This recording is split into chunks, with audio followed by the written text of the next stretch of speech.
wakachere mabiyangu tokutambirai kunaudzo manhokodzo zuva ramakumi na ratu mwedzi uno waKurume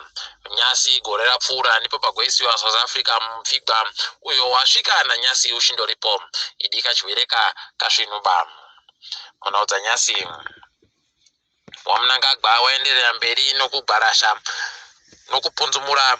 boka rikutsigirana nawachiwenga mukuisana kwawo mubato rawo roZANU-PF ro nyasi danda ranga rakagariwa naMatemadanda ratemiwa nawaMnangagwa apo aburitsiwa muboka rinotonga mubato roZANU-PF zvizhinji richagokupai zvizere kana zvaburika wanoreva makwai wagotiwo wamonzorano wamwewo mapato akakwikwidzira mugore ra2018 wakapuwa mari inoita madhora okuAmerica zviuru zviri nomazana mashanu pamunhu mubodzi kuti watsigirane nohurumende masoko yaaburitsiwa nowamwe asi paribe agobvuma kuti ndizvo zvakaitika pane wakaendako wese heno kana chiri chokwadi asi tinoziva kuti pano utsi pano mwoto takudzwa ngadziore kwai agopuwa bhero nyasi toramba tichitenda izvi apo kumatareko mutumwewo wasenzi wokuZim Papers anonzi Mukondiwa ari kunzi akaita hungochani kune umwe mwana ari kufunda kuchikoro choapwere izvo zvaita kuti aisiwe mujere kureketa kuno nyaya yache yagonzi ichagobenuka kudare rodzimhosva mwedzi unouyayo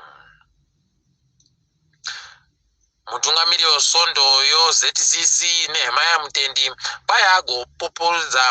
agoita achipembedza waMnangagwa achiti wakaunza budiro youpfumi munyika unotosaya kuti budiro yaari kureketa nezvayo ndoipi nomamiri akaita upfumi hwenyika ya idi wamwe vanhu dai watogonawo kundonyarara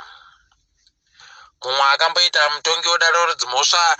wodare guru muZimbabwe muno Benjamin Paradza akatizotizira kunyika yeNew Zealand mugore ra2006 aitiwa gweta kunyika yeNew Zealand yo akutoita ugweta hwache izvezvi zvaita kuti abudirire kwazvo toramba tichindoti pamberi ino vanhu vanoita zvezvinu munyika wonyika yedu iyi mhuri yatapiwa makore yatiyo yakaramba kubatsirwa nehurumende pakuvika mwana wayo apo wari kuita izvi zuva ramangwana watiyo kubatsirwa nehurumende kwakasaya icho kwakabatsira pakumuika nokuti wakatadza kuwabatsira kuti zvinhu zvakaitika kumwana wavo zviburike pachena zvese idi zvinorwadza mhuri zvayakaitiwa toramba tichindoti mweya wache tapiwa makore uzorore murugare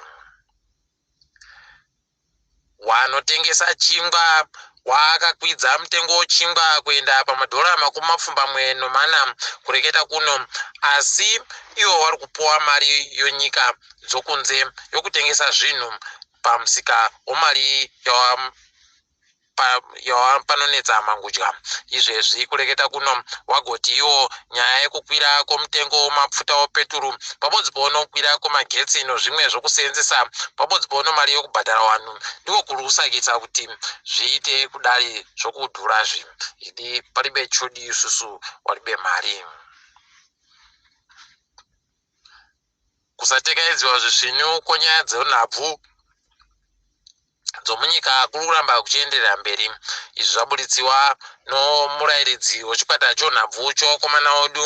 apo wakahwina nozuro kuBotswana wachiti iye wamwe watambi wenhabvuwa wakaita zvokuzvibhadharira wega matikiti ondege unotosaya kuti kohokonai nokuti izvi zvakabvira kare mazuva aitiwa naPeter Ndlovu kunyangwe naBenjani Mwariwari wachindozvibhadharira nokubhadharirawo wamwe iyo zifa iripo wachindodya mari paribe kana chizvinu icho wari kuita tinoti izvi tinotozvidaba mabi yangu dai zvagona kuti zvichimisiwe manje nguva yaRebetsa toringa yedu